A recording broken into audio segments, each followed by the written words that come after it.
Mintzberg, que ele fala que as organizações de saúde, elas são como organizações profissionais que dependem dos seus operadores. Não é assim. A saúde dá para você normatizar e padronizar até certo ponto, porque a característica das organizações de saúde é tal que é inevitável que os seus operadores tenham autonomia também para decidir. Olá, seja muito bem-vindo ao Vioral Podcast, uma dose oral quinzenal para seus ouvidos. Aqui celebramos 8 anos de histórias incríveis e insights profundos com executivos e empresários da indústria da saúde. Em cada episódio, buscamos conectar mentes brilhantes e oferecer uma conversa autêntica, empática e divertida, que inspira e transforma. Queremos que você se sinta parte dessa jornada. Acompanhe a gente no Instagram, compartilhe suas ideias e descubra os bastidores do universo da saúde. Prepare-se para mergulhar em experiências que vão iluminar seu dia e estimular sua curiosidade.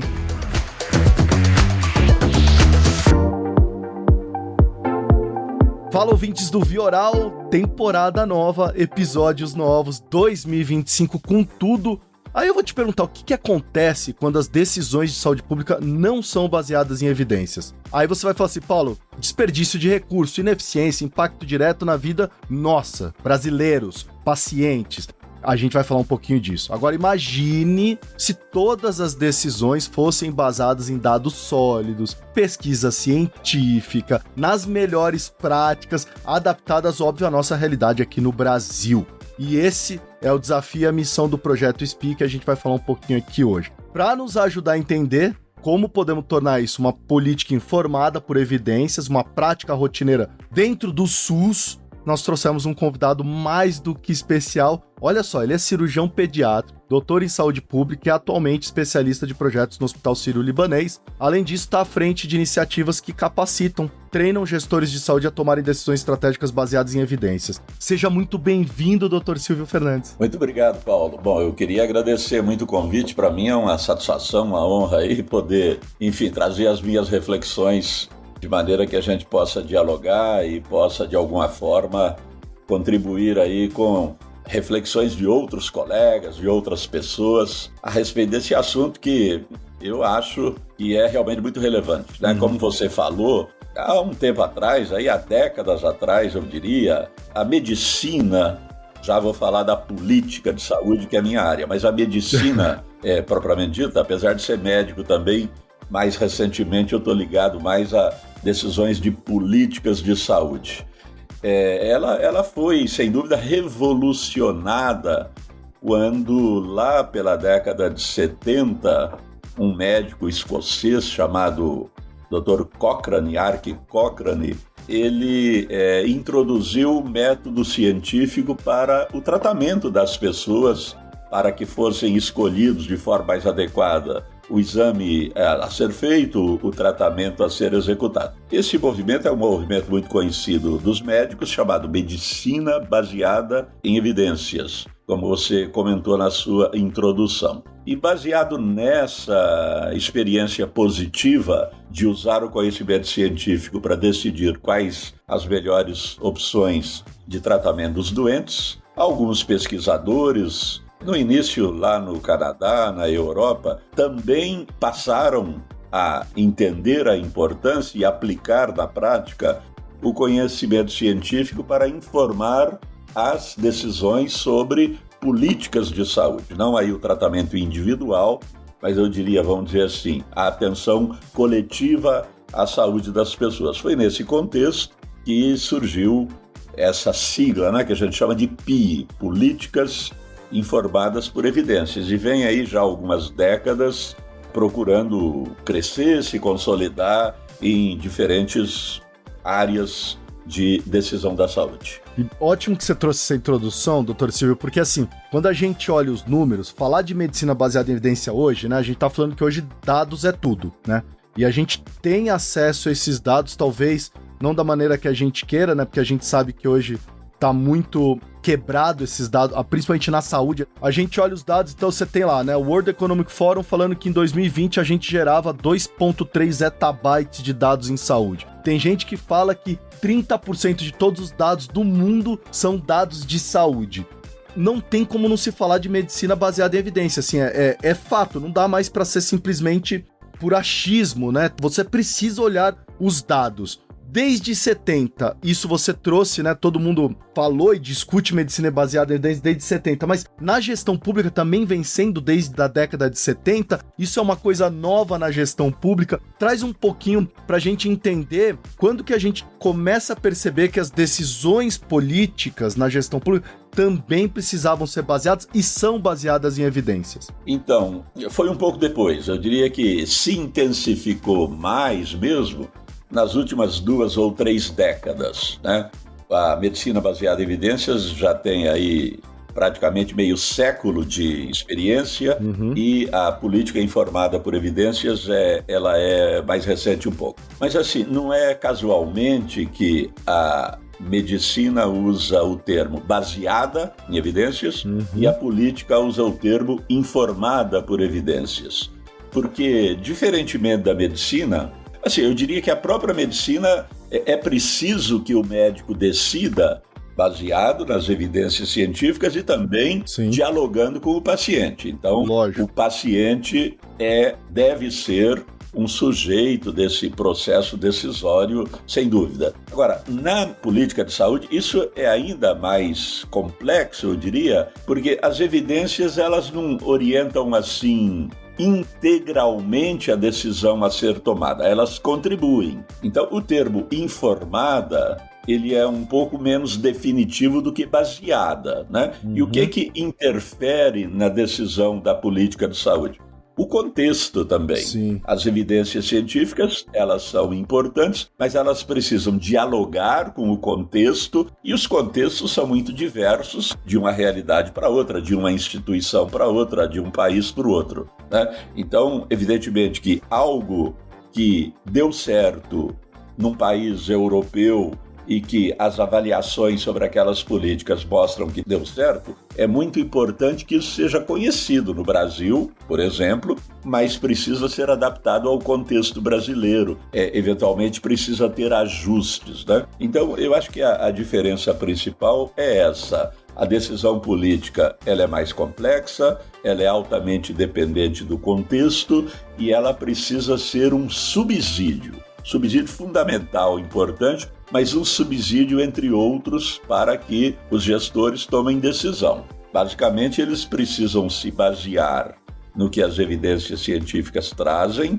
e você falou claramente que o gestor não pode decidir no que ele acha, no achismo, e ao mesmo tempo é preciso que as evidências locais, como a gente chama, as evidências de contexto, a realidade da população, a situação dos serviços que podem ter maiores ou menores possibilidades para implementar aquela política, também interfiram na evidência, né?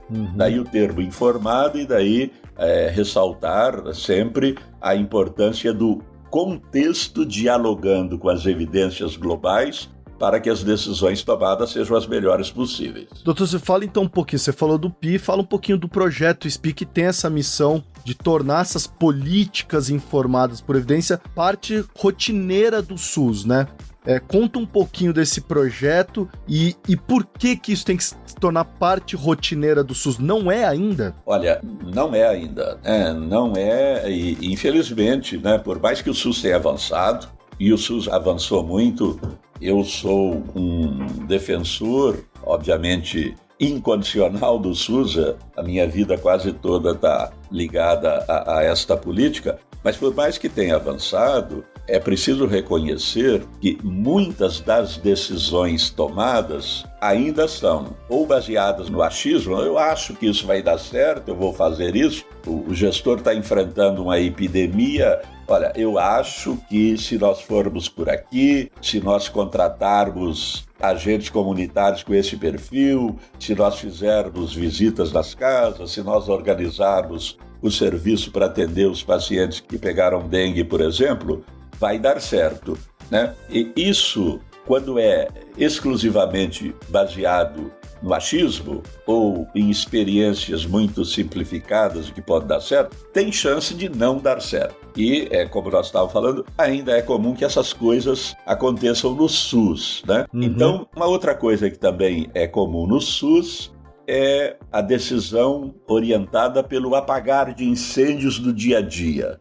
Muitas vezes o gestor, muitas vezes não, frequentemente o gestor se depara com o que a gente chama de incêndios, entre aspas, que são aquelas questões de que o pronto-socorro está muito lotado, as pessoas não conseguem entrar, nós temos que resolver imediatamente aquilo, ou... Essa virose que a gente teve no litoral agora, que deu esse virose, pano. bem lembrado, que teve no litoral agora. Esses incêndios a serem apagados no dia a dia da gestão não vão acabar, obviamente, eles sempre estarão presentes.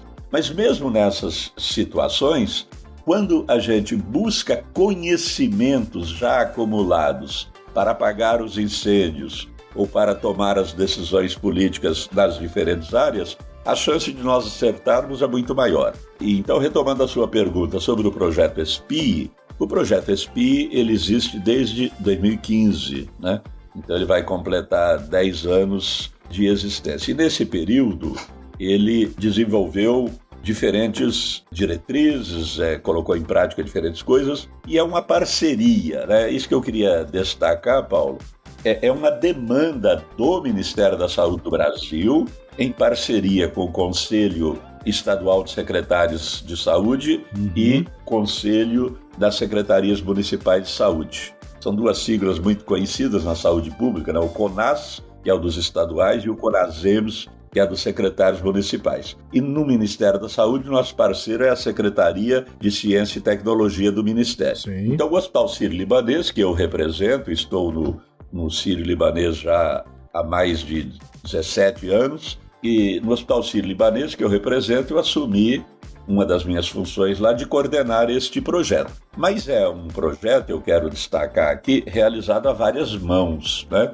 É preciso que a gente tenha claro que um problema complexo dessa natureza, de fazer com que as decisões sejam qualificadas e formadas por evidências, ele precisa ser enfrentado a várias mãos. Mas assim, o que nós fizemos dentro deste projeto, que é uma parceria ampla, no início a gente capacitou pessoas para se tornarem especialistas em políticas informadas por evidências. Pessoas quem? Só pra gente entender, doutor Silvio, que são médicos da ponta ou não? São quem comanda, por exemplo, as unidades de atendimento básico? Quem que são essas pessoas? Isso aí, é importante a sua pergunta, porque as pessoas são todas elas, de alguma forma, envolvidas na prática, né? Lá na ponta, como você falou. Tá. Podem ser profissionais de saúde da ponta, gestores da ponta, pessoas que são da área pública e que têm alguma responsabilidade de enfrentar os problemas de saúde na ponta. Então, essas exatamente 1.008 especialistas que certificamos, eles estão nas diferentes regiões do Brasil, né? Foram enviados docentes pelo projeto para esses locais, para interagir e capacitar e aprender também a realidade local. E essas pessoas foram formadas, primeiro, com o objetivo de adquirir habilidades para pesquisar evidências, para utilizar evidências, e segundo, aplicá-las em problemas prioritários de saúde naqueles locais onde trabalhavam. Então, uma das conquistas, acho que importantes do projeto, foi essa disseminação de especialistas por todo o Brasil, e fizemos recentemente um estudo com estes especialistas para ver como estava sendo a prática deles, depois desse processo de formação, e o estudo foi muito positivo no sentido de nos mostrar que eles estão aplicando o conhecimento na prática. Além disso, a gente construiu, com os especialistas que o projeto contrata, guias para orientar os gestores nesses locais a aplicarem PI na sua prática. Fizemos artigos científicos que foram divulgados em revistas nacionais e internacionais. Fizemos 3 fóruns chamando participantes de diferentes partes do Brasil e também do exterior para debater esses assuntos. Então o projeto ele tem, eu diria assim, uma magnitude grande. Ele não é um projeto pequeno e ele já tem aí quase 10 anos, ele fez bastante coisa, né? E agora, chegando ao ponto atual, você me perguntar, e como é o projeto hoje, né? Porque o projeto ele vai se ajustando conforme os anos vão passando, e hoje o projeto tem como objetivo, usando o termo que você usou na sua pergunta, tornar rotineira a prática de uso de evidências na tomada de decisão. Isso é um desafio muito grande porque aquela entrevista que nós fizemos com os 1.008 especialistas que formamos mostrou o seguinte, mostrou que, olha, a maioria, né, a grande maioria, aprendemos o que vocês nos ensinaram, nos capacitamos, estamos utilizando na nossa prática, mas as organizações, elas seguem, organizações de saúde, por exemplo, uma Secretaria Municipal de Saúde, uma Secretaria Estadual de Saúde, elas seguem um ritmo próprio porque essas organizações têm uma cultura organizacional que não é fácil de ser rapidamente mudada, ajustada, né? As organizações têm a sua rotina e a sua dinâmica organizacional que seguem determinados fluxos que fazem parte daquela cultura que se estabeleceu lá, dos valores, das crenças, do funcionamento que qualquer organização tem. E para mudar essa cultura, para fazer com que o uso do conhecimento se torne cada vez mais uma rotina dentro dessa organização, é preciso interagir com essas organizações, interagir com os que decidem, que tomam as decisões, a gente chama assim, com a cadeia decisória da organização, de maneira mais forte, mais presente. E por esse motivo, a gente está desenvolvendo um projeto que eu chamaria de projeto piloto, até porque o Brasil tem 5.000 e tantos municípios, nós estamos presentes em 3 secretarias estaduais, Souza, na Paraíba, Diamantino, no Mato Grosso e Porto Velho, em Rondônia, em 3 secretarias estaduais, Minas Gerais, Santa Catarina e Piauí, um grande hospital, que é o Hospital Universitário de Dourados, e uma secretaria do Ministério da Saúde, a Secretaria de Vigilância e Saúde do Ministério. E para simplificar, o projeto pretende apoiar essas 8 organizações, institucionalizar, ou seja, como você falou, tornar parte da rotina da decisão o uso de evidências da tomada de decisão. Prática para quem está nos ouvindo. Me dá um exemplo assim do que seria um SUS-Com e um SUS-Sem, só para a gente ter uma ideia assim, qual que é a diferença que isso faz no dia a dia, assim, na prática lá, naquele cara da ponta, em tornar uma decisão baseada ou não, o que muda na prática do dia a dia ali? Efetivamente, o que interessa é isso, eu diria mais, né, Paulo? O que de fato interessa em todo o projeto é melhorar a vida das pessoas, né? Perfeito. Principalmente melhorar o que a gente chama de morbidade, né? O surgimento de doenças, diminuir a incidência de doenças e diminuir, evidentemente, a mortalidade e o sofrimento das pessoas. É isso que efetivamente interessa. Mas, para fazer isso, o escopo do projeto, propondo-se a utilizar o melhor conhecimento possível para atingir esses objetivos, ele precisa ter sempre esse conhecimento disponibilizado para o gestor no momento que ele vai tomar a decisão. Então eu vou dar um exemplo, se me permitir, até respondendo o seu pedido, concreto para as pessoas compreenderem melhor. Veja bem, nós temos uma doença, vou usar esse exemplo como ilustrativo. Nós temos um problema de saúde pública no Brasil, que é a alta mortalidade por câncer de colo de útero em mulheres. Não sei se você sabia, mas a cada hora morre uma mulher no Brasil por câncer de colo de útero. Uau. O câncer de colo de útero, ele precisa ser prevenido e tem como ser prevenido por uma série de medidas que estão assim, bastante conhecidas no campo da saúde pública.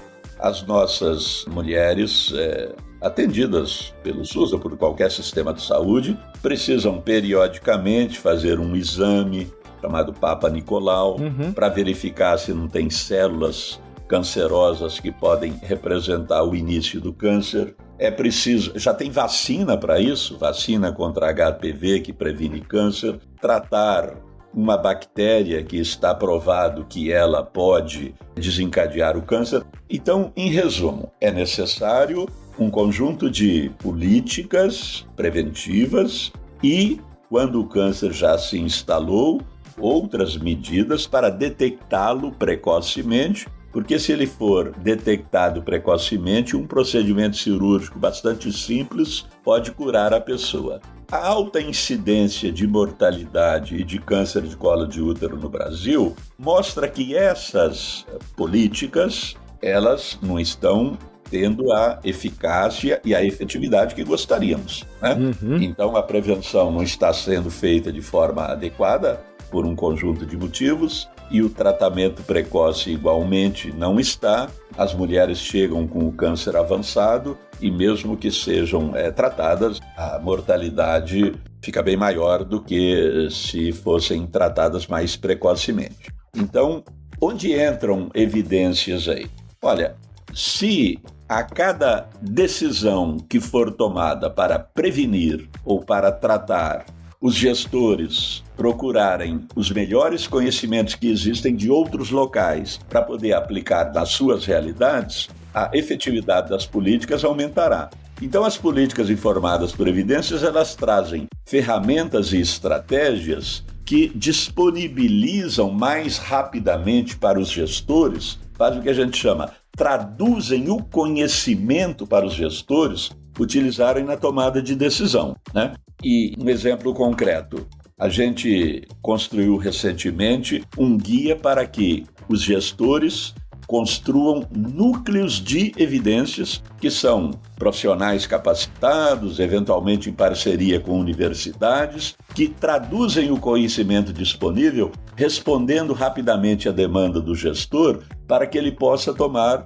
a melhor decisão sobre esses casos. Então, nesse exemplo que eu te dei, eu não sei se ficou claro, é um exemplo um pouco técnico, mas a cada pequena decisão que tem que ser tomada a respeito desse assunto, existem conhecimentos e evidências que podem ser apropriados pelos gestores. Se eles não levam em consideração esses conhecimentos, ou porque não tem uma cultura organizacional que trabalha com isso, eles vão decidir no achismo. Não, eu acho que é por aqui, porque fulano, o outro município fez. Então, a substituição do achismo pelo conhecimento daquilo que já foi feito, já foi testado e deu certo, é o caminho, né? Não sei se eu consegui responder. Muito. Doutor Silveira, eu não sei se esses números são atuais, você deve estar mais antenado, mas eu me lembro da última vez ver algo em torno disso, né? 70% da população brasileira depende exclusivamente desse serviço, né? Nós estamos falando aí de mais ou menos 2,8 bilhões de atendimentos por ano no SUS. Eu sou super fã também, igual você, doutor Silveira, porque nós estamos falando de um negócio que é gigantesco. Quando você vai em outros países e mostra esses números, as pessoas ficam assustadas. Como é que vocês conseguem? Lógico, tem muito para se fazer, para se melhorar, não tenho dúvidas. Agora, como que a gente faz para atender ou para aplicar uma política dessa num negócio tão gigantesco, com um número tão alto, num país que a gente sabe que são vários países dentro de um só? É, isso mesmo. A gente costuma dizer que problemas complexos exigem soluções igualmente complexas. Então não há, assim, uma bala de prata para essa questão, né? Há necessidade de um processo de mudança, de instituir um processo de mudança, para que gradativamente a gente avance com essa questão. E existem muitos atores, muitas instituições, tanto no Brasil quanto fora do Brasil, que trabalham esses aspectos e, sem dúvida, contribuem para esses avanços, né? No caso, por exemplo, do Ministério da Saúde, em 2010, o Ministério criou uma rede chamada Rede EVIPNet, que é uma ampla rede de pessoas que estão envolvidas em avançar PI no SUS, e essa rede já tem representantes em diferentes partes do Brasil. A magnitude do SUS é enorme, né? Como você acabou de dizer, é o maior sistema público de saúde do mundo, né? Público, privado não, mas público é o maior sistema de saúde do mundo. E esses desafios são gigantescos e sempre exigem mais e mais. Mas nós estamos dando passos à frente nesse sentido, né? O projeto ESPI é um projeto, entre outros que existem. Eu acho que o nosso, para ser até honesto com a magnitude do projeto, é um dos maiores projetos públicos de implementação de PI na prática que existem, né? Mesmo fora do Brasil, nossos convidados internacionais comentam isso. Porque a política ela tem duas partes. Tem a parte de formular a política e a parte de implementar a política. No que se refere à implementação, pela magnitude desse projeto, nesses 10 anos já que ele existe, ele de fato é um dos maiores do mundo, mas não é o único, né? E o nosso papel é contribuir com essa demanda, e quanto mais atores, instituições estiverem envolvidos nesse desafio, melhor, mais vamos ter possibilidade de atingir o que a gente quer. Mintzberg, que ele fala que as organizações de saúde, elas são como organizações profissionais que dependem dos seus operadores. Traçando um paralelo, quando você pega uma indústria automobilística, centro de produção da indústria automobilística, é altamente normatizado. O profissional tal aperta o parafuso tal, o outro coloca a bateria, o outro faz isso, o outro faz aquilo. Existem normas bastante padronizadas do que cada participante da organização fará. Na saúde, não é assim. A saúde dá para você normatizar e padronizar até certo ponto, porque a característica das organizações de saúde é tal que é inevitável que os seus operadores tenham autonomia também para decidir. Precisam dessa autonomia. E aí, quando existe ou uma capacitação inadequada, como você falou, ou quando não existe uma gestão desse processo, que a gente chama de gestão da clínica, né? É um termo bastante presente aqui no sírio-libanês, melhorar, qualificar a gestão da clínica, as decisões ficam as mais diversas possíveis. Sim. Tem médico que pede ressonância magnética para determinado assunto, que bastaria, por exemplo, uma ultrassonografia mais simples. Tem profissionais que indicam procedimentos cirúrgicos ou procedimentos tecnologicamente mais avançados, enquanto outros não indicam. Então, existem estudos que mostram o seguinte: há uma variabilidade de decisões na área clínica, estou falando mais do campo da medicina, baseada em evidências, gigantesca. Sim. Se você pega uma população, por exemplo, de um estado americano, a porcentagem de indicações de ressonância, de cirurgia cardíaca, de procedimentos ligados a áreas mais complexas, é radicalmente diferente, nem tanto de outro país, de outro estado americano. Políticas mostram isso. Um estado age de uma forma, outro estado age de outra, porque o sistema não consegue padronizar isso. Então, como enfrentar esse problema? Primeiro, é preciso que haja sistemas de regulação inteligentes que coíbam, limitem isso, né? Isso é, de fato, importante.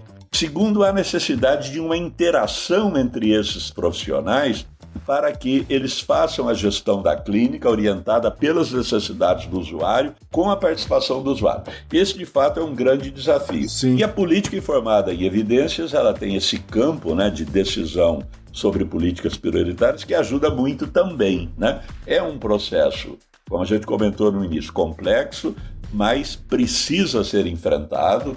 Eu acho que nós estamos avançando nele e, enfim, é continuar por esse caminho e procurar melhorá-lo cada vez mais. É isso aí. Doutor Silvio, tem uma curiosidade. Por que sair do consultório e ir para a gestão pública? O que o bichinho que te picou aí? Por que você fez essa transição? Então, olha, eu me interesso pela saúde pública, acho que desde muito jovem, desde a época de estudante, né? Quando eu estava na formação ainda na universidade, esses temas, sei lá, é característica de cada um, né? Sempre me interessaram. Eu me lembro que quando eu era acadêmico e estava no hospital universitário onde eu me formei, a gente tinha, assim, enfermarias de pediatria, por exemplo, enormes, muito maiores do que as que temos hoje, aquelas enfermarias com aqueles bercinhos todos do lado um do outro, aquelas camas de crianças todas do lado um do outro, eram dezenas, daria para dizer, não me lembro exatamente quanto agora, que eram 50, 60, até mais crianças que ficavam naquela enfermaria. Se você fosse ver o que tinha aquelas crianças, qual era o problema de saúde que tinham aquelas crianças, a expressiva maioria ou eram desnutridos ou tinham gastroenterite, diarreias, né, ou pneumonia. Desnutridas, a maioria era ou tinham pneumonia ou tinham diarreia. E era um problema que passava muito mais pela saúde pública do que pelo tratamento de médico. Aquilo sempre me impactou um pouco. Sim. Bom, mas depois eu me formei, fiz cirurgia pediátrica, fui trabalhar nessa área. E bem jovem, poucos anos depois de terminada a minha residência, minha especialização, eu fui convidado para dirigir um hospital. E aí essas questões apareceram com mais força. Acabei fazendo um curso de especialização em saúde pública na cidade onde eu morava e fiquei nessa atividade híbrida, sabe? Eu era cirurgião pediátrico, então vivia no centro cirúrgico, na terapia intensiva, dentro dos hospitais, mas ao mesmo tempo eu também atuava na área de administração e gestão pública. Fiquei um bom tempo híbrido nessa área. E aí, mais recentemente, quando fiz o doutorado de saúde pública, eu acabei tendo que optar por uma das duas, porque a saúde pública me exigia muitas viagens em congresso, palestras, essas coisas, e ficava complicado conciliar as duas. Você operava uma criança à noite, no dia seguinte tinha que passar para um colega para que ele cuidasse, porque você tinha um compromisso no âmbito da saúde pública. Isso me incomodava um pouco, pessoalmente. Aí eu tive que optar, acabei optando pela saúde pública. Mas gosto das duas e estou muito satisfeito com o que eu estou fazendo agora, viu, Paulo? Perfeito. Doutor Silvio, agora, numa trajetória dessa aí que você está me contando, eu acredito que devem ter, com certeza, né, acontecendo diversos desafios, falhas, aprendizados. Eu queria que você trouxesse assim, cara, qual foi o maior aprendizado que você teve nessa área? Quais foram essas dificuldades, esses erros que mais te ensinaram ao longo dessa sua vida como gestor aí? Então, eu vou fazer uma crítica aos cirurgiões, mas eu estou fazendo a mim mesmo, né? A mim mesmo. Então, algum cirurgião que estiver ouvindo, não fique bravo comigo. A gente, na formação de cirurgião, a gente aprende um pouco, acho que pela característica da profissão, tem que tomar decisões muito rápidas e decisões que não pode ter falha, né? A gente aprende um pouco, infelizmente, a ser um pouco arrogante, sabe? Então você se acha um pouco dono da verdade e tal. Eu acho que se você for perguntar algo, né, que mudou, um aprendizado que eu tive, como você falou, foi a entender que em todas as áreas, da área de medicina clínica e especialmente na área de saúde pública, é muito importante dialogar com as pessoas, né? É muito importante compreender que a gente está num permanente aprendizado. Em todas as áreas, na área de cirurgia também, né?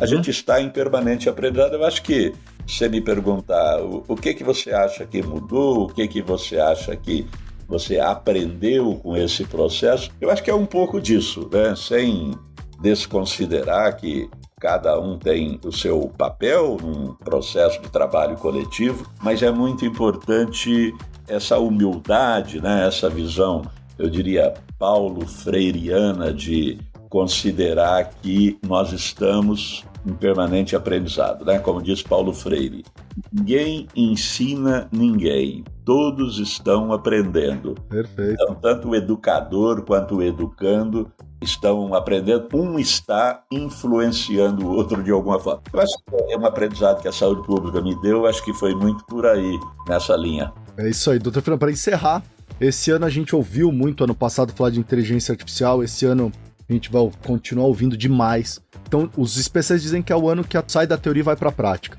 E a gente, ao longo desse ano, para todos os convidados, a gente quer saber qual que tem sido a tua utilização de IA no dia a dia. Ou seja, tem algum prompt que você utiliza na IA que você mais escreve? Porque a gente está querendo ensinar as outras pessoas como usar a IA no dia a dia delas.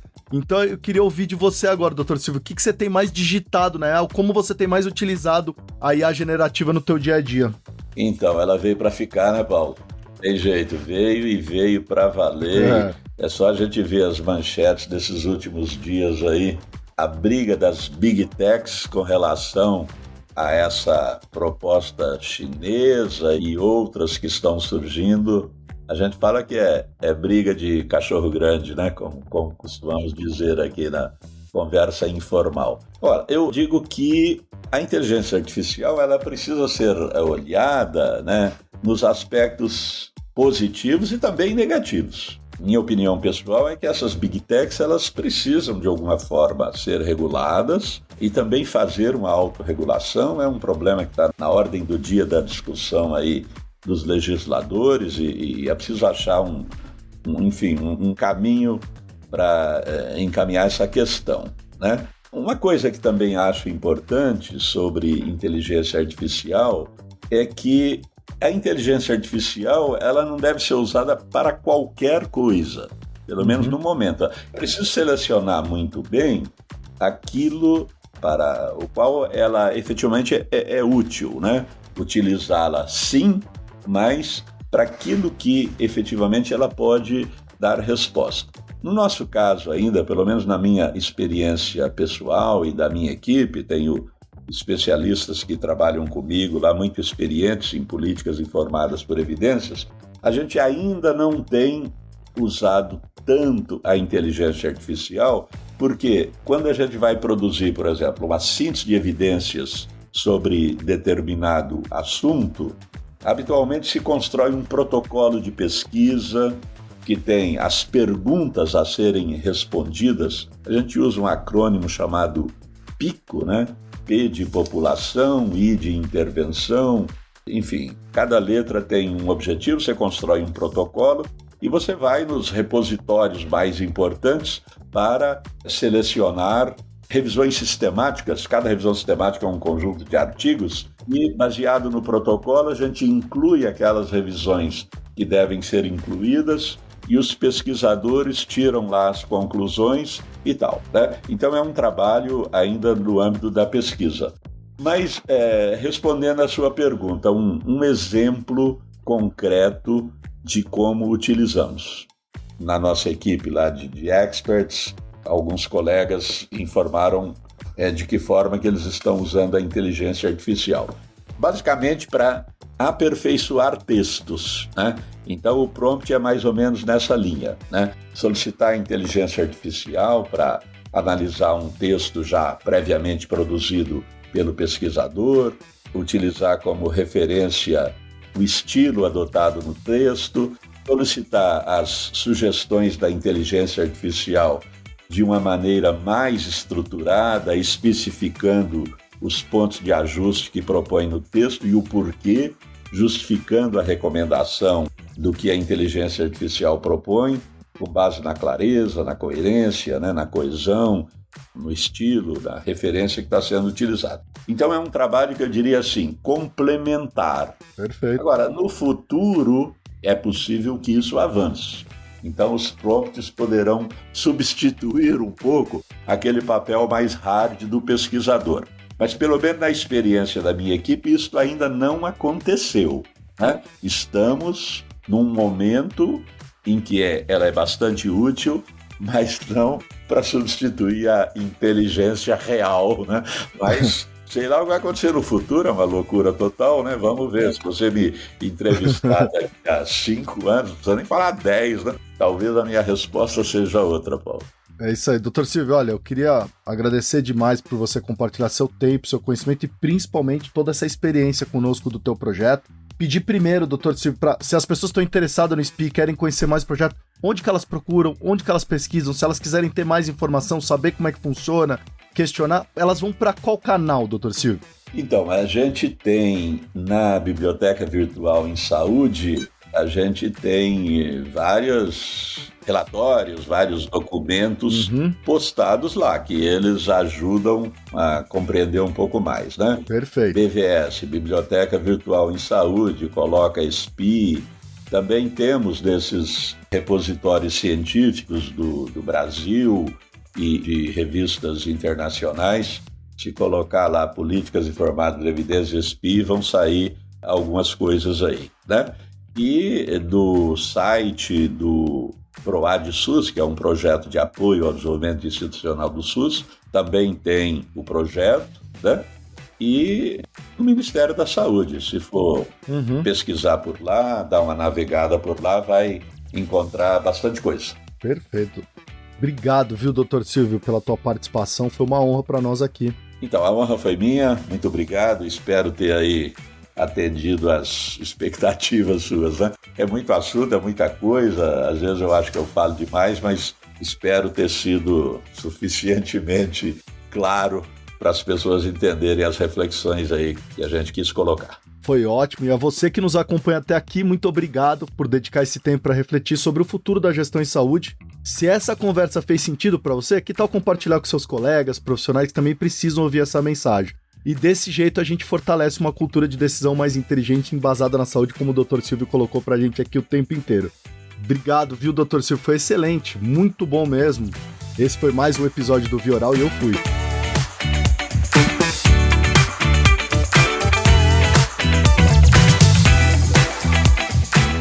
Você acaba de receber mais uma dose oral quinzenal para seus ouvidos. Esperamos que a conversa de hoje tenha inspirado novas perspectivas e despertado sua paixão pelo universo da saúde.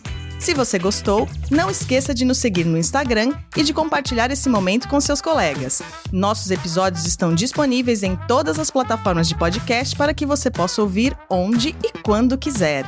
Muito obrigada por estar conosco. Até o próximo encontro!